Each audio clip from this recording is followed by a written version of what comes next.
This is San Francisco.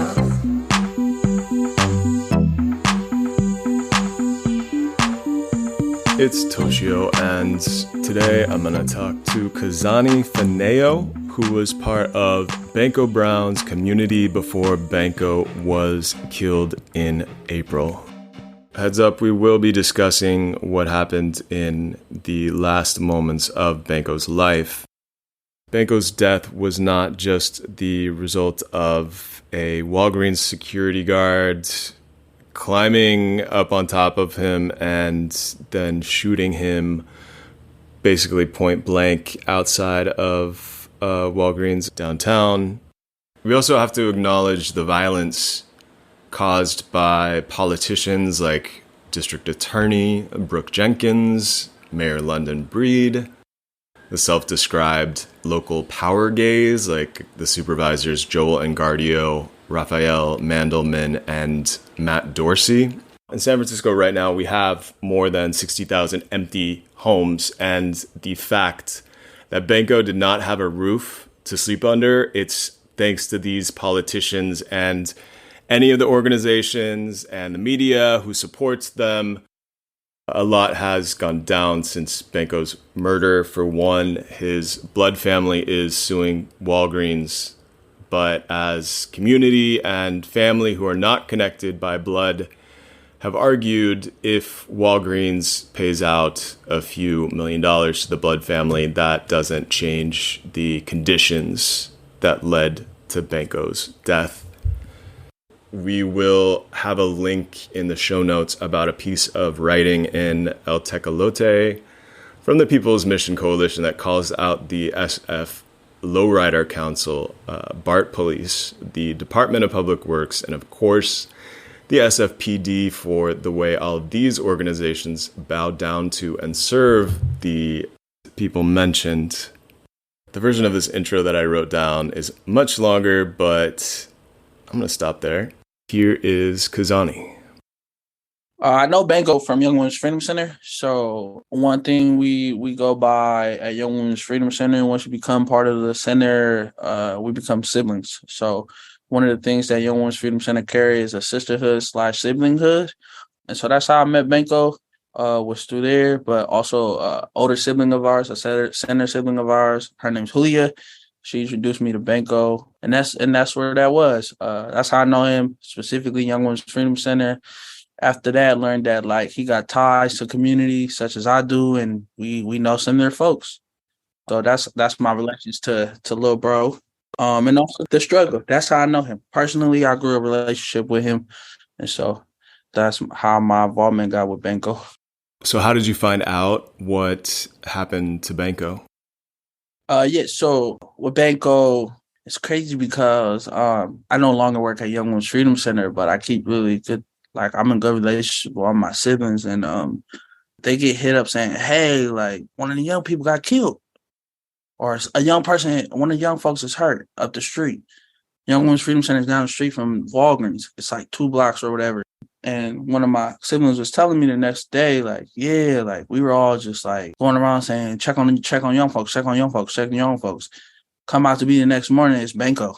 And so we were just all like, what the fuck? Like, and from my take of it, he got brutally murdered, no self-defense. He didn't even get the opportunity to even defend himself. And all these narratives out there around stealing and being hungry and all of that, like, I'm not even sticking to it. And so what happened is that he was brutally murdered purposely. No one helped.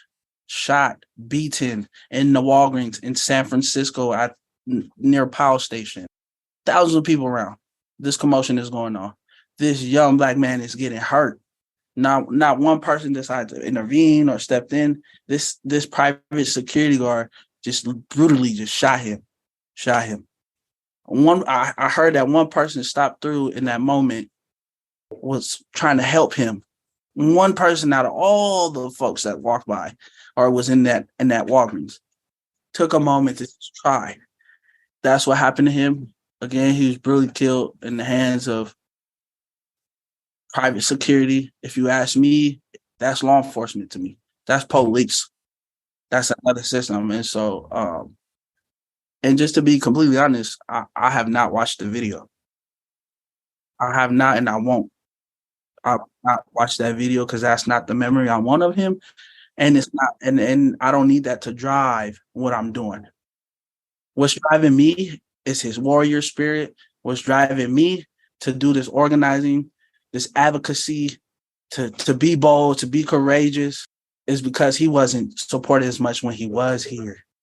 And so I'm not gonna let the image and the video be the content of my last encounter and my last relationship of him.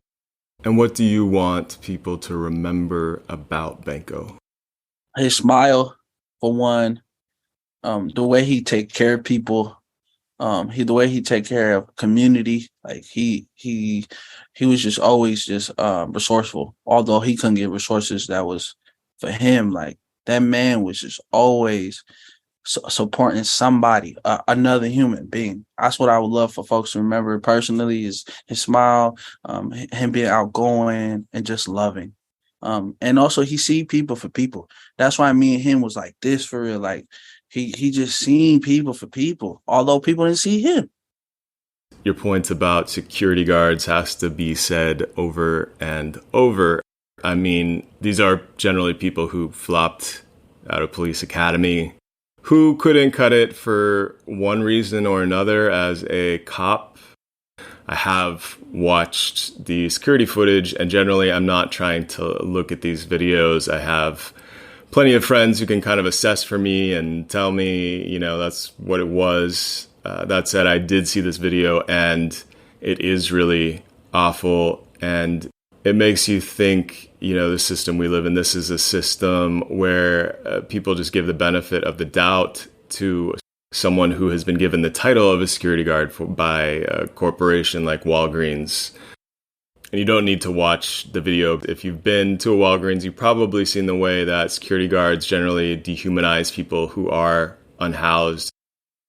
Another question I had is, you know, we live in this city where we have more billionaires per capita than any other city in the US, in the richest country in the world, and yet Banko did not have a place to lay his head at night that was warm and accessible. What do you think the city could be doing better around its response to people who are unhoused like Banko was when he was killed? And how has the city's response been from your point of view? I believe that the response was weak. And just to elaborate more on it, it was just weak as fuck. Like it did the way leadership of the city of San Francisco, and I'm talking about from political leaders to community organizations. Like we failed him. We failed him, and we're gonna continue to fail our young Black and trans folks because the city can't get it together. We have the most worst mayor ever, and I personally believe she's not for it. And so my answer to you is like, what can we do better? For myself, what I'm doing to do better is to really just get back, like really get into the on the ground and really connect with folks who's been holding it down for many years. And so one of my roles is bridging the gaps of the intergenerational gaps of our trans community and calling an action. I'm calling it an action soon because we need it. And we can't keep bitching and complaining about these people who are in position to move the work when we need to get it together, one. And two, as we do that, we also clean up conversations with folks and really bring them down. We have to bring people down and to really let them know, like, humanity is more than just a certain group that had a tragic, or this group had a tragic. It's just time to really like get everybody together and start working together. What if that looks like having amnesty? And so one of the things I value as a person is that I have to hold amnesty, temporary forgiveness for a lot of these people in this moment of what's happening. And so right now, my move as a person, again, I'm invested in the younger generation. And as I'm connecting with elders, I'm bringing that together. And from there, we're going to go. We're going to go. and also lead the Eagles. I keep saying the Eagles because, again, we so divided, we so blind by it that it's a major distraction of what we really need to do. And it's like, how do we bring Culture Keeper back to our trans community to really take care of each other? Because that's really how it started too, is that we created this community for all of us to take care of each other and for our ancestors to set the tools and all of that for us to take advantage of and use. Because like you said, one of our elders who lost their lives, and one of the main common things we struggle with, housing. So for decades of us trans people fighting for housing, navigating housing, Banko, 24 years old, in 2023, this is still happening, and this is still happening across the world. So it's like, what I could do in my power and my capacity is to bridge the gap of intergenerational health and wealth of our T community, of all communities. Because I don't only just, I know I'm not just a trans person. I'm a person. I'm a person of love. I'm a person of hugs. I'm a person that's determined to make sure young trans kids like me didn't have the opportunity like that I do now. And so what I want to do is just bring that back and really, really bring that love, because like we don't have that enough. And I done went to over 5 funerals this year, and I'm over it. And so who failed me? My elders. Who failed me? Community failed me. Who failed me? These politicians. Because I went around asking everybody, we got to do something. We got to do something. We can't just let this go. And so what I did something. I'm doing something. So I can't wait on people. And for those who ain't down with it, it's cool. You cool too. Like, it's good. Go do you. But and I told you, I'm just really being honest, because I haven't too even sat and really just process all this thing going on. And my safety is key too. And so I've really just been closed off and really taking care of myself and protecting my energy for the sake of his legacy and for the sake of all us now. And so that's just where I'm at. I'm really just not with the bullshit, like none of that. Like, I'm tired of 2-minute public comments.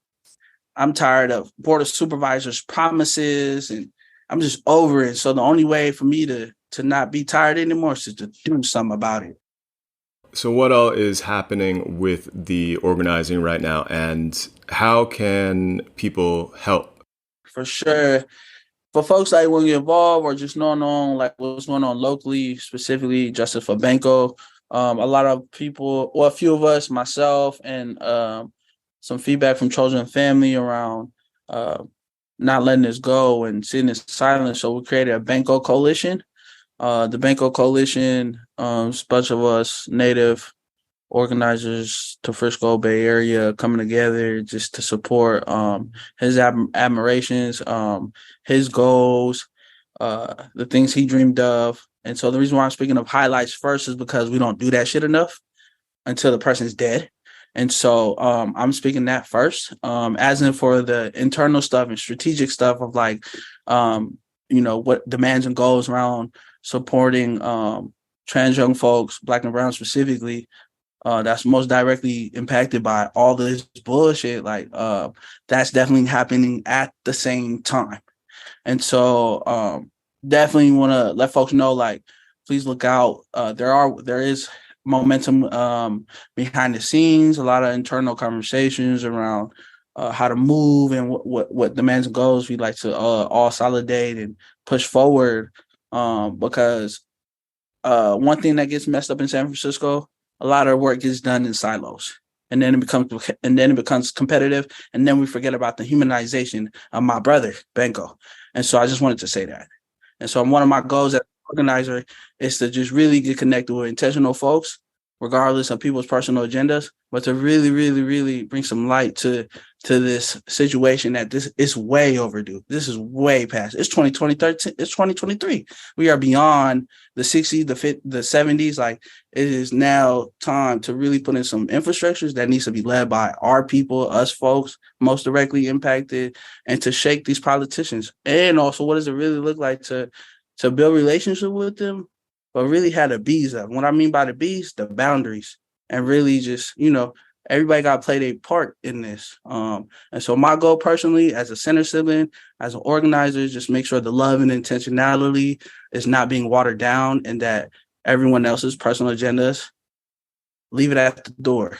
We don't need no egos here. Yeah, no, for sure. And what you just mentioned, it's always a good time to remind people that we need to support people while they are alive. As you said, a lot of the time we don't appreciate people until they are gone. One of my mentors, her name is Miss Major. She has a lot to say on that issue. I remember this time she was receiving an award on behalf of these trans activists, Sylvia Rivera and Marsha P. Johnson. And this award show on TV asked her to accept this award on behalf of Sylvia and Marsha because she knew them from back in New York City years ago. But by the time they asked, she was living in the Bay and hadn't seen them for years. And when they died, I mean, Marsha P. Johnson was murdered. Her murder has never been solved to this day. And then Sylvia Rivera, she died unhoused. There are so many people here today that we could be supporting. Let's not wait until they're gone to do anything about the situation. I think that was everything I had as far as questions. Anything else you want to put out to people listening? Just love each other, y'all. Like, that's just where I'm at too, is like, whatever close loved one you have, just check on your loved ones. Call them. If you don't got loved ones and you need community, hit me up. I'm open. Like, I'm not in a bill with folks. Like, people need that out there. It's not enough of that. It's so much violence out here, especially against our people, like trans folks. Like, it breaks my heart, like, every day, just to see kindness not be able to produce, love to be not able to produce, like hugs not able to produce, and so and without, doing things for free, always got a tie to it. So I'm redefining what is freedom like today. What does it feel like? What is it? How do I breathe it? How do I incorporate it? How do I live it? And so one of those things I'm really passionate about is like, what does it really mean for me to have the ability to be free and all people? So I just wanted to share that, and thank you for the opportunity to chat and just talk. I don't really do interviews or things like that, so this was kind of big for me, coming out of my comfort zone. Thank you. I appreciate it.